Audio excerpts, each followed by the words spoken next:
Olá!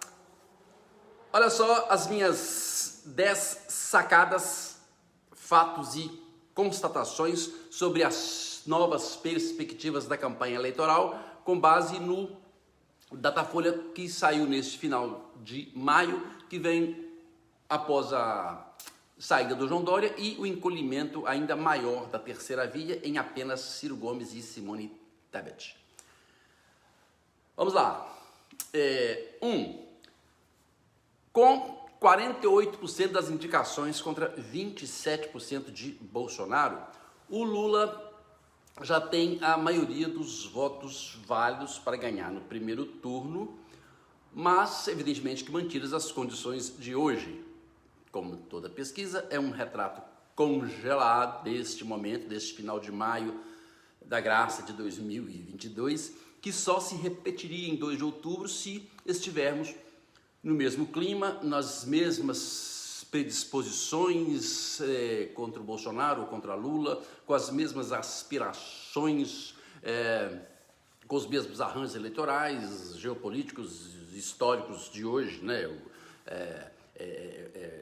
O espírito do tempo, o Zeitgeist, como diziam os alemães. Só nessas condições é que a coisa se repetiria, evidentemente. 2. Considerando que esse quadro de hoje e que 75% dos eleitores de Lula e de Bolsonaro já dizem que decidiram seu voto e dizem que não vão mudá-lo, significa que o Lula tem, na verdade, 36% e não 48%, o Bolsonaro tem 20% e não 27% garantidos. Considerada a soma dos dois, dá 56% do eleitorado, o que restariam 44% de eleitores indecisos, se considerar só o voto nos dois. Outras pesquisas, outros estatísticos e os políticos trabalham com um consenso de 33% ainda não decididos, porque você tem que considerar também as pessoas que estão decididas em cima daquele pessoal lá da terceira via, Ciro Gomes, Simone Tebet, Janone, Marçal, etc, etc. Né? Então seriam 33% na pior das hipóteses dos indecisos. 3. Os dois estão meio parados aí, é mais ou menos o teto deles, mas se a tendência se mantiver sem nenhum grande fato novo, eu acho, nessas condições hoje, o Lula tem mais chances de agregar apoios num processo que é muito comum, tradicional do nosso sistema fisiológico, do nosso sistema político, que é da adesão fisiológica ao vencedor. É aquele negócio de que todo mundo corre atrás para o lado de quem está ganhando.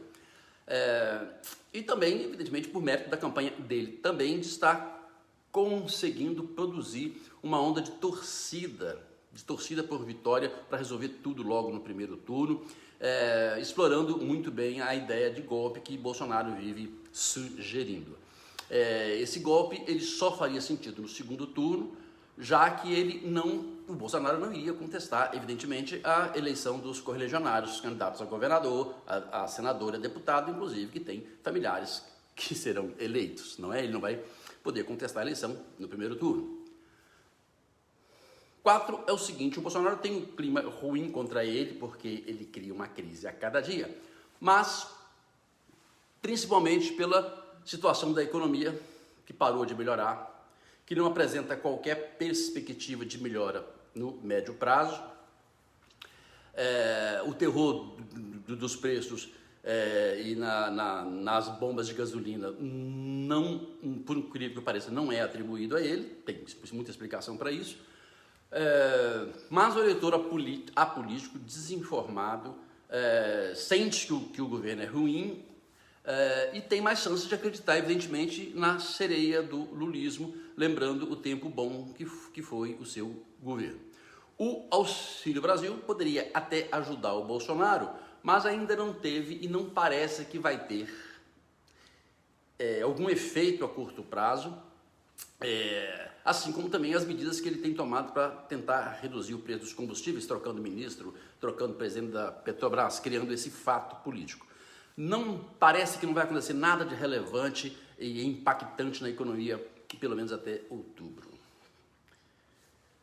5 é que, como todas as pesquisas que, como eu disse, traduz o clima de hoje, e só aponta tendências, evidentemente, essa está longe de captar alguns fatos determinantes que a crônica política não está levando em consideração, que eu acho que são as entrevistas individuais de alto impacto com os candidatos nas TVs abertas, que em geral acontece no início na primeira quinzena de agosto, e o horário eleitoral que começa em seguida. Está todo mundo muito ansioso, mas tem esses dois grandes fatos determinantes, sobretudo. Essas entrevistas, as do Jornal Nacional, por exemplo, elas já projetaram candidatos do dia para a noite, como foi o caso da Marina Silva lá em 2010 contra o Serra e o Lula, como foi o caso do Eduardo Campos em 2014, que apareceu como uma brecha ali entre o Lula entre a Dilma e o Aécio Neves, e ele viria a morrer em seguida. O próprio Bolsonaro é um caso clássico de quem foi projetado para as alturas com a entrevista que ele deu ao Jornal Nacional em agosto de 2018. 6. É claro que Lula vai usar o seu horário eleitoral para rememorar o fiasco do combate à pandemia por Bolsonaro, o seu negacionismo, a sua briga contra o lockdown e, sobretudo, a sua briga contra as vacinas, a aposta mais errada que ele podia ter feito, na hora errada e da forma mais errada possível. E vai, evidentemente, denunciar essas tentações golpistas para ele pregar por uma necessidade de unidade, de conciliação, que é o que a sociedade mais ou menos está querendo. Vai ser um grande discurso contra a polarização, contra a guerra que o Bolsonaro produz todo dia, as crises que ele produz todo dia. Já o Bolsonaro tem muita obra para mostrar, muita obra física, ponte, etc., do Tarcísio de Freitas, que sempre teve muito importante nas candidaturas à reeleição, desde o FHC, Lula e Dilma. A Dilma virou quando começaram a aparecer as obras dela no horário eleitoral. E evidentemente que ele tem muito o que desmontar do Lula, que vai explorar a relação do Lula com corrupção que apareceu na Lava Jato e, sobretudo, as companhias do Lula.